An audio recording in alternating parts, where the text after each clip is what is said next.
חברים, Chaye Moharan, Resh Tzadik Aleph. Amar li Rabbi Yudon li Rabbi Shmuel Isaac. Rabbi Yudon and Rabbi Shmuel Isaac were two of Rabbeinu's great Talmidim. It's a whole story how they themselves became close. They were living in the city of Dashiv, and Rabbeinu was living in Medvedivka. Medvedivka is about, if I'm not mistaken from memory, 200 kilometers away from Dashiv. Shmuel Isaac and Rabbi Yudon had no money. They were not poor. Not like the Rebbes today that have a lot of money. And there's nothing wrong with having money. It's written in the Mishnah, Rabbeinu brings in Likutei Moharan, Kora mekayem et Torah me'oni, sofari kaima me'osher. If you do Torah even when times are tough and you're poor, one day you'll do it when you're rich. And so they said, not always in one lifetime. It's in the sod of the Gidgul. So the tzaddikim that used to serve Hashem in poverty, today they're the tzaddikim that are rich. They served Hashem with no food, with no money. Now they're serving Hashem with a lot of money. They're not benefiting from it. It's the same thing. Sometimes you have this person who has a great wealth. Wow, how did he get that wealth? You never know how we served Hashem in poverty in their last life. Anyways, so פעם אחת היו רוצים לצאת בסביבות מדוודivka כדי להיות סמוכים אליו תמיד. They were traveling back and forth to Rabbeinu, back and forth, and at a certain point they said to themselves, why do we have to live so far? Let's go move near Medvedivka so we can be close to Rabbeinu. Imagine you have such a Rebbe, you're going to live far from him, you know what you're missing every single day. And that's in fact what they did. אז אמר שהוא מתגעגע מאוד אחר הדרכים שלהם, שהיו נוסעים בהם אליו. So Rabbeinu said that he misses the trips that they used to take towards him. Meaning they move so they can come in every day. Every few days they can come see the Rebbe. Yeah, it's great. But Rabbeinu said, I miss the trips that they used to take. ואמר שכל פסיעה ופסיעה שלהם שנסעו אליו נברא מלאך מכל פסיעה ופסיעה. Every step creates an angel.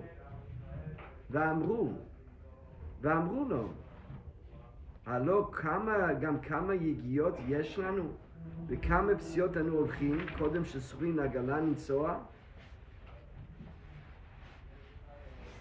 השיב בוודאי גם זה בכלל.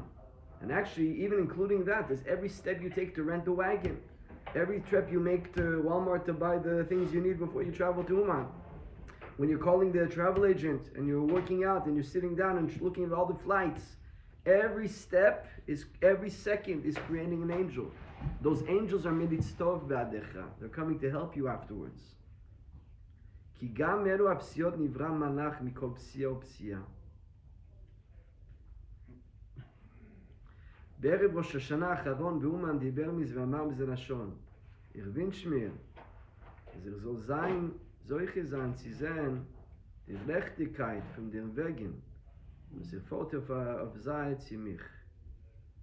Ich kann שאזכה לראות אור. I wish myself, אחריי, שאזכה לראות אור בהירות הדרך, שאתם נוסעים עליו אליי. I wish to see the light of the trips, the traveling, that you're traveling to Rabbeinu. Part of the trip, the light that you get in the trip depends on the difficulty of the trip.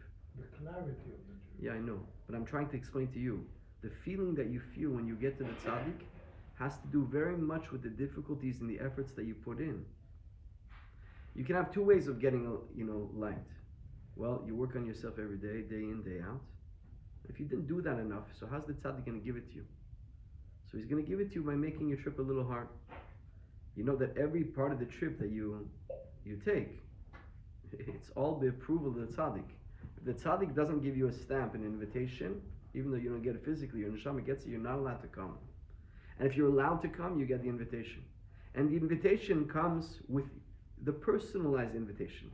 Two people can be on one trip, and they're going to take their different ways, like we've seen hundreds of times. He forgot his passport, and they overbooked the flight last year. You don't have a flight. Like 30 minutes away from we overbook him. We overbook the flight. You can't get on. You see what the Rebbe does with each person. Each person has his own personal tikkun. This step, every difficulty, every dollar. Today's the words of the Rav Zatzal. And he once came into him, and he asked me, David, how much did it cost your flight? I told him, Canada is more expensive than Israel. How much did it cost you the hotel? How much did it cost you the trip? How much did it cost you the taxi? How much did it cost you the mikveh? And he put all that together and he said, it's a pigeon nefesh Rabbeinu. It's a pigeon. So every part of the difficulty is actually making the keli to receive the light of the trip. Don't be mibulban. That's the price you have to pay. The price you have to pay to get your tikkun has to do with also your trip and the type of trip that you have. You know that Rabbi Yudo, he ended up moving to Rabbeinu. We said, I miss it. I miss your trips to me. The trip allows a person to become who he is. You know that Rabbi Natan was hoping to move next to Rabbeinu. He was living in Nemirov and Rabbeinu was in Breslev. And Rabbeinu didn't let him. It's true that Rabbi Natan moved to Breslev only after Rabbeinu passed away. But all the years, 9 years, back and forth, difficulty, you're not allowed to go, you're having trouble, your wife is mad at you, your father-in-law is mad at you, you don't have money, you don't have a trip, your father's going to disown you. Why not? Because guess what? The trip itself is the keli to receive the light. When you go there and you get inspiration and you come back and you long and you wish to go and you hope to go and it's hard to go and you can't go, that allows you to become who you need to become. If you're always next to the light overwhelms you and you can't receive the light. You have no keli for the light. The keli is through the difficulty. Rabbi Natan would not have become Rabbi Natan if he would live next to Rabbeinu. It would outshine him. He would not be able to develop himself. If you're always in the light of the Rebbe, there's no expression of you.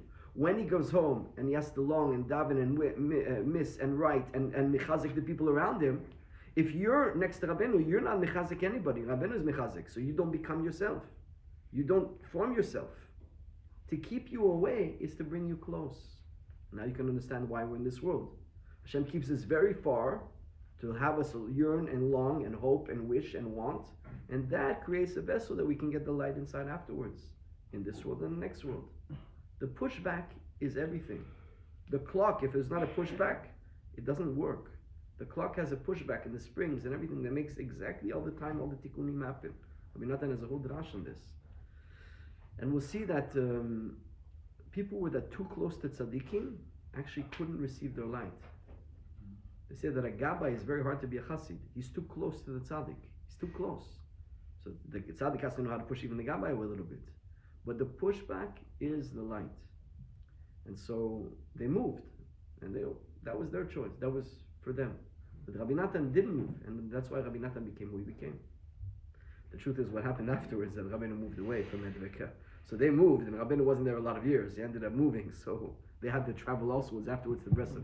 They had their inyan of traveling afterwards. That means it's a good thing to be somewhat of a distance in order to make the effort, because that's the effort that transforms. What's going to allow you to receive the light, if it would be, let me tell you, we have Tosher Rebbe Kever here in Montreal. You feel a longing to it, you cash it to it, you go once in a while. But the people live in New York, they're rushing to come here, they're dying to come here, because I don't understand, you live here, you don't go here. Sure. If you would live in Uman, you wouldn't experience Uman. Let me tell you something else. Some people who live in Israel forget about the Kedusha of Eretz Yisrael. It's when you're in Chutz La'aretz and you're longing and you want to go and I got to get there and I got to get that light. What do you mean? What are you feeling over here? I don't feel this. I don't know. I have the lack creates the appreciation.